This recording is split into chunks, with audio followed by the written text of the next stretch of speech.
Hello friends, कैसे हैं आप सब। स्वागत है आप सभी का हमारे यूट्यूब चैनल पर। तो जैसा कि आप लोग स्क्रीन देखकर आज समझ ही गए होंगे कि आज के सेशन का हमारा क्या टॉपिक रहने वाला है। जी हाँ, हम लोग बात करेंगे आज गुड्स एंड सर्विसेज टैक्स की। बहुत ही बेसिक स्क्रैच लेवल से स्टार्ट करेंगे चीज़ों को सीखना, ताकि इस वीडियो के माध्यम से आपको थोड़ा बेसिक्स क्लियर हो जाएं कि एक्चुअली ओवरऑल जीएसटी होता क्या है।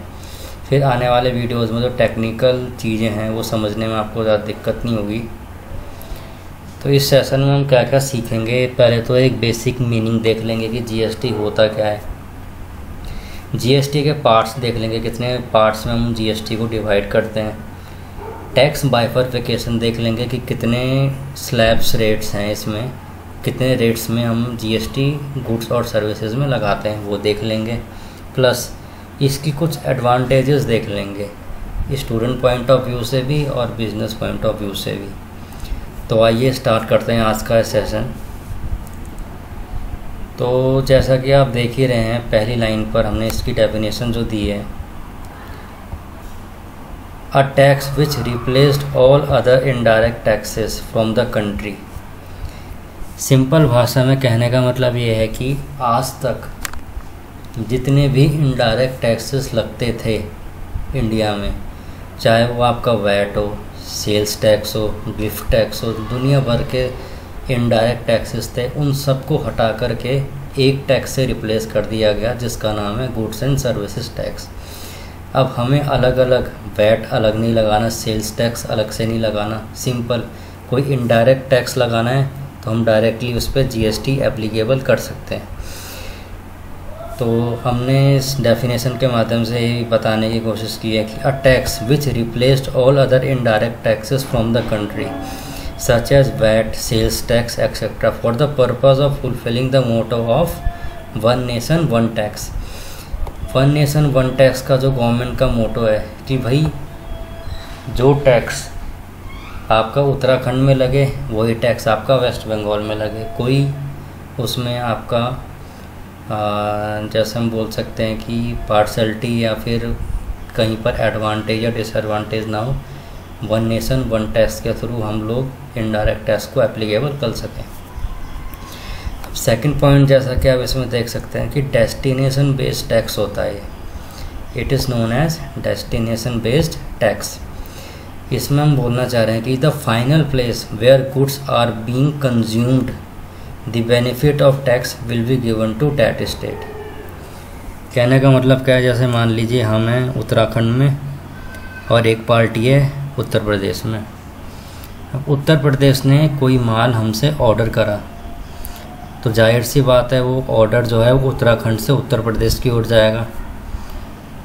अब जब पूरा ही ट्रांजैक्शन हो गई है, उसके बाद जो टैक्स बेनिफिट है, मतलब जो टैक्स कलेक्शन है वो कौन करेगा, तो उसमें जो बेनिफिट मिलता है वो मिलेगा उत्तर प्रदेश को, क्योंकि उत्तर प्रदेश ने फाइनली गुड्स कंज्यूम करा है। कंज्यूम इसलिए करा है क्योंकि उसने डिमांड करी थी। डिमांड ही नहीं करता तो ट्रांजैक्शन अकर कैसे होती, अकर नहीं होती तो जीएसटी नहीं लग पाता। तो इसमें होल एंड सोल जो रोल था वो उत्तर प्रदेश का था, क्योंकि उत्तर प्रदेश ने चीज़ ऑर्डर करी थी, इसलिए ट्रांजैक्शन अकर हुई। तो इसका जो बेनिफिट है वो आधा तो चला जाएगा तुम्हारा टैक्स उत्तर प्रदेश को, आधा चला जाएगा सेंट्रल गवर्नमेंट को। ठीक है फ्रेंड्स। उसके बाद नेक्स्ट जो पॉइंट है इसमें ये बताया गया कि यूनिक कोड होता है, unique code of each goods and services. मतलब क्या है इसका, एक सुई से लेकर के एक बड़े ट्रक तक हर एक गुड्स का, हर एक सर्विस का अपना एक यूनिक कोड है गुड्स एंड सर्विसेज टैक्स में, जिस कोड के थ्रू वो पहचानी जाती है कि भाई इस कोड है तो इस कोड में हम कौन सी जीएसटी के रेट्स एप्लीकेबल करेंगे, कहाँ पर ये चीज़ हम प्लेस करेंगे। तो इसमें ये कहा गया है कि each and every goods and services have their unique codes from which it gets identified for the purpose of taxation. Taxation purpose के थ्रू केवल वो HSN कोड ही होता है और सर्विस अकाउंटिंग कोड ही होता है जिसके थ्रू हम लोग इसको पहचान सकते हैं कि कौन से रेट इस पर लगाना है।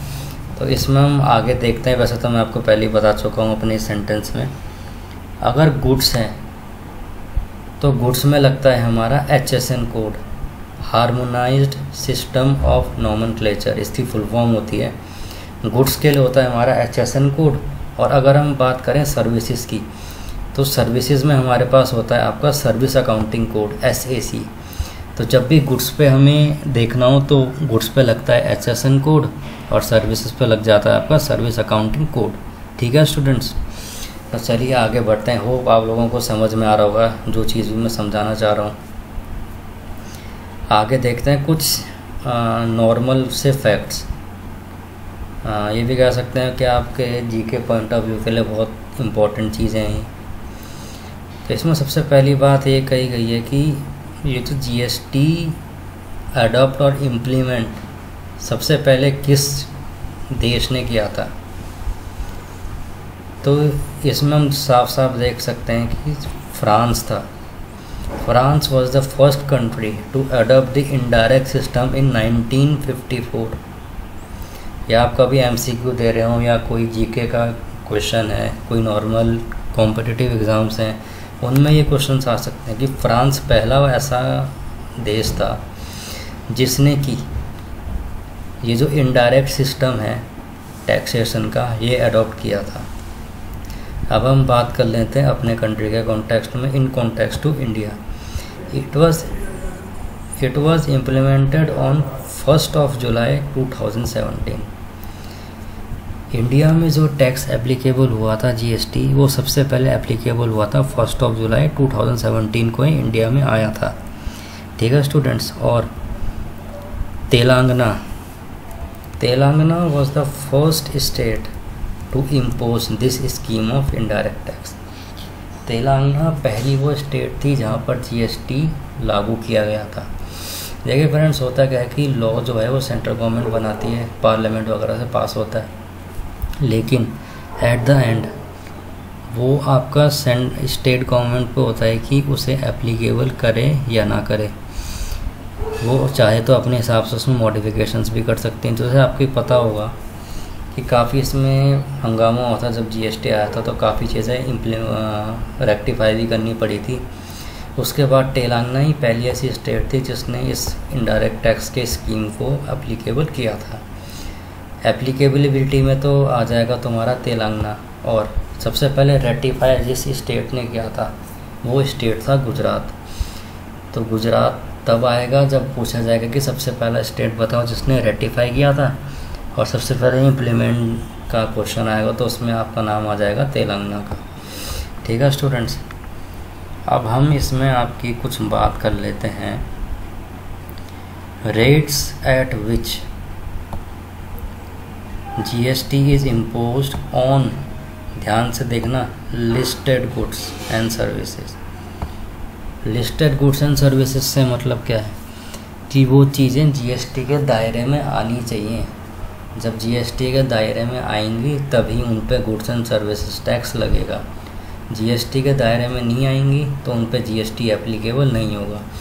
तो आइए देखते हैं कौन कौन से रेट्स हैं। सबसे पहला रेट है आपका 5% का, दूसरा आपका 12% का, तीसरा जो रेट आता है वो है 18% का, चौथा जो मैक्सिमम रेट है GST का वो है 28% का। इसके अलावा आपका एक है नील रेटेड। नील रेटेड का मतलब है कि GST के दायरे में तो हैं लेकिन आपको उस पर GST नहीं देना। कौन कौन सा आइटम है वो है items of necessity.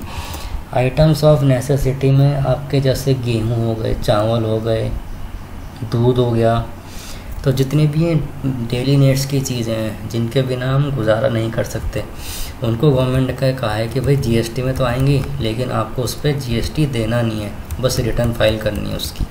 Return filing में हम आपको आगे बताएंगे क्या कॉन्सेप्ट होता है। फ़िलहाल आप इतना समझ लीजिए कि आइटम्स ऑफ नेसेसिटी में केवल वही चीज़ें जाती हैं जो बहुत ही ज़्यादा नेसेसिटी हैं लाइवलीहुड के लिए, और उनके बिना अगर वो चीज़ें ना हो तो ज़िंदगी काफ़ी मुश्किल हो सकती है उन प्रोडक्ट्स के बिना, जैसे गेहूँ, चावल वगैरह, दूध, ये चीज़ें तो चाहिए ना। तो इन चीज़ों पे सरकार ने कहा हम जीएसटी नहीं लगाएंगे, लेकिन जीएसटी के दायरे में आएंगी। तो ऐसे गुड्स को हम बोलते हैं नील रेटेड।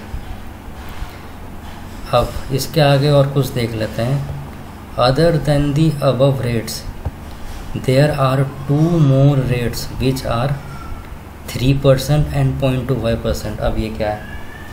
देखिए, नॉर्मली जो गुड्स और सर्विसेज में हमारे रेट्स लगते हैं वो यही लगते हैं, 5% का हो गया, 12% का हो गया, 18% का हो गया, 28% का हो गया। लेकिन कुछ कुछ चीज़ें गवर्नमेंट ने ऐसी भी रखी हैं जिन पे थोड़ी कम रेट पे जीएसटी लगता है, 3% और 0.25% पे। जैसे 3% की यहाँ पे कुछ कुछ चीज़ मैंने दी है मैंने, सॉरी। जैसे पहला होगा ज्वेलरी पे आपका 3% लगता है। प्रीसियस मेटल्स कौन से हुए? गोल्ड हो गया, सिल्वर हो गया, ब्रॉन्ज वगैरह। इनकी काफ़ी लंबी लिस्ट है, ये आप खुद जा कर के एक बार नेट पे सर्च मारेंगे तो आपको पूरी लिस्ट मिल जाएगी। तो ज्वेलरी पे 3% लगता है, और प्रीसियस मेटल्स जैसे गोल्ड, सिल्वर, ब्रॉन्ज वगैरह, इन पर आपका 3% एप्लीकेबल हो जाता है। प्लस इसके बाद 0.25% किस पर लगता है? 0.25% लगता है आपका diamonds and other precious stones. Diamonds के जैसे ही कुछ और प्रीसियस स्टोन्स हैं जो कि गवर्नमेंट ने रिकॉग्नाइज़ करे हैं, जिन पर कि हमें 0.25% जीएसटी एप्लीकेबल करना है। तो इन पर हमारा एप्लीकेबल हो जाता है 0.25%। ये जो अदर प्रीसियस स्टोन्स हैं, इसकी भी एक लिस्ट गवर्नमेंट ने दे रखी है। तो ये भी आप जा कर के नेट पर कहीं पर भी आप जहाँ सर्च करेंगे आपको मिल जाएगी। यहाँ पर शॉर्ट में बस कॉन्सेप्ट समझाने की कोशिश थी कि डायमंड्स और अदर प्रीसियस स्टोन्स पे लगेगा आपका 0.25%, और ज्वेलरी, अदर प्रीसियस मेटल्स हैं जैसे गोल्ड, सिल्वर, ब्रॉन्ज वगैरह, इन पे आपका लगेगा 3% का। ठीक है स्टूडेंट्स। उसके बाद आगे देखते हैं इसका मैक्सिमम लिमिट की बात अगर हम करें। Maximum limit at which IGST could be implemented is 40%। देखिए, वैसे तो 28% मैक्सिमम है, लेकिन किसी प्रोडक्ट में या कभी कभी सिचुएशंस ऐसी आ जाती हैं कि गवर्नमेंट कहती है अब आपको ज़्यादा टैक्स भरना पड़ेगा। जैसे कभी कभार आप लेट कर देते हैं टैक्स भरने में, या फिर कभी कभी आप कुछ चीज़ें पॉइंट मिस कर देते हैं तो उसके कारण लेट हो जाती है। और भी काफ़ी रीजंस हैं। तो उस केस में आपको 40% मैक्सिमम IGST देना पड़ता है। और अगर हम बात करें CGST और SGST की, तो CGST और SGST में भी जो प्रिस्क्राइब्ड लिमिट है वो है आपकी 20% की, 20% ईच। मतलब CGST भी आपको 20% देना है और SGST भी आपको 20% देना है। अलग अलग क्यों देना है? क्योंकि दोनों ही अपने आप में अलग अलग एक्ट्स हैं। CGST अलग एक्ट है, SGST अलग एक्ट है। तो दोनों में आपको 20% मैक्सिमम पेनल्टी बोल लीजिए या फिर टैक्स बोल लीजिए, कुछ भी बोल लीजिए इसे, तो मैक्सिमम आपको 20% इसमें देना पड़ता है। अब देखते हैं IGST होता क्या है और CGST SGST होता क्या है। तो यहाँ पर देखिए चार्ट सा मैंने बना के आपको समझाने की कोशिश की गई है।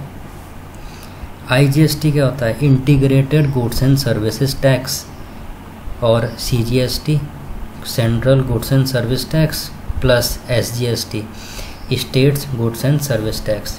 होता क्या है ये देख लीजिए।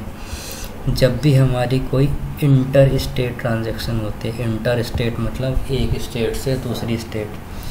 हम लोग उत्तराखंड में हैं और हमने माल उत्तर प्रदेश भेजा, जैसा कि ऊपर के एग्जाम्पल में समझाया था। तो इसमें आपका जो कॉन्सेप्ट अप्लाई होगा वो अप्लाई होगा IGST का। उस केस में integrated goods and services tax लगेगा, क्योंकि जो गुड्स हैं वो एक स्टेट से दूसरे स्टेट्स में जा रहे हैं। ठीक है फ्रेंड्स। अब एक और कॉन्सेप्ट है इंट्रा स्टेट का। इंट्रा स्टेट क्या होता है? इंट्रा स्टेट होता है विद इन द स्टेट। अगर उत्तराखंड में 2 डीलर हैं और उत्तराखंड के अंदर ही बिजनेस हो रहा है, तो उसमें जो आपका एप्लीकेबल होगा वो होगा CGST और SGST। ठीक है फ्रेंड्स, तो बेसिक डिफरेंस ये था कि जो इंटर स्टेट है, जैसे उत्तराखंड से उत्तर प्रदेश गया तो IGST लगेगा, और विद इन उत्तराखंड हो रहा है तो CGST और SGST लगेगा। अब इसको एक एग्ज़ाम्पल के थ्रू समझ लेते हैं। जैसा कि अगर हम देखें, जो सेलर है वो उत्तराखंड में और जो बायर है वो कहाँ है, उत्तर प्रदेश में, तो जो कॉन्सेप्ट है वो किसका लगेगा, IGST का। ठीक है फ्रेंड्स, IGST का क्यों लगा, क्योंकि 2 स्टेट्स इन्वॉल्व हैं और इंटर स्टेट ट्रांजैक्शन हो रही है। ठीक है, तो जो अमाउंट का बाइफर्केशन होगा वो होगा आपका सेंट्रल गवर्नमेंट में, और state where the goods has been deliver मतलब उत्तर प्रदेश। तो आधा जो टैक्स का पैसा है वो सेंट्रल गवर्नमेंट रख लेगी, आधा जो पैसा है वो स्टेट गवर्नमेंट रख लेगी। तो वो चीज़ें आपकी इन दोनों स्टेट्स में सेंट्रल गवर्नमेंट और उत्तर प्रदेश को मिल जाएगी। क्योंकि उत्तर प्रदेश ने डिमांड की थी, इसलिए जो ट्रांजैक्शन अकर हुई, उत्तर प्रदेश डिमांड नहीं करता तो उत्तराखंड क्या बेचता। तो जो टैक्स का बेनिफिट है वो इस केस में मिलेगा उत्तर प्रदेश को और सेंट्रल गवर्नमेंट को। प्लस तो ये चीज़ आप समझ ही गए कि IGST कब लगता है, इंटर स्टेट उत्तर प्रदेश और उत्तराखंड के बीच अगर कोई ट्रांजैक्शन होती है, मतलब इंटर स्टेट में, और इंट्रा स्टेट में तब लगता है जब with in Uttarakhand, with in एक स्टेट हो। ओके फ्रेंड्स, तो होप आप लोगों को ये वीडियो पसंद आई होगी। एक शॉर्ट ट्यूटोरियल था ये, जिससे कि आपको एक ओवरऑल मीनिंग पता लग जाए GST का होता क्या है। तो इससे आने वाली जो वीडियोज़ हैं उसमें आपको समझने में दिक्कत नहीं होगी। होप आप लोगों को ये वीडियो पसंद आई होगी। लाइक कीजिएगा, कमेंट कीजिए, सब्सक्राइब कीजिए। आप लोगों का सपोर्ट बहुत ज़रूरी है इन चीज़ों में, तभी हम और अच्छे अच्छे कंटेंट्स आपके लिए लाते रहेंगे। Thank you and have a nice day.